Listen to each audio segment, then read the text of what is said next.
பார்க்க வேண்டும். முதலில் மக்களுக்காக அந்த வீடியோவை நாம் ஒளிபரப்பு செய்கிறோம். அந்த வீடியோவை தற்போது நீங்கள் பார்க்கலாம். அதில் எப்படி ஒரு சட்டமன்ற உறுப்பினர் ஒரு குண்டராக ஒரு ரவுடியாக மாறி செய்தியாளர்களை தாக்குகிறார். அவர் சொல்வது போல அவர் தரப்பின் மீது தவறே இல்லை, நாங்கள் நியாயமாகத்தான் இந்த குவாரியை நடத்துகிறோம் என்று சொன்னால் செய்தியாளர்களை நீங்கள் என்ன செய்திருக்க வேண்டும்? முறைப்படி அழைத்து பேட்டி கொடுத்திருக்கலாம், தங்களுடைய விளக்கத்தை கொடுத்திருக்கலாம், அல்லது காவல் நிலையத்திற்கு அழைத்து சென்றிருக்கலாம். அவரே கேமராவை பிடுங்கி அடிப்பதற்கான உரிமையை யார் கொடுத்தது?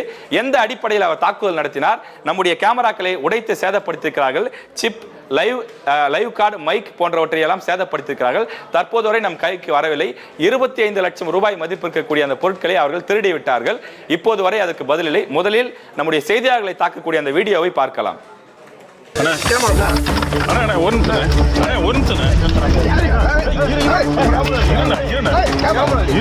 ஒரு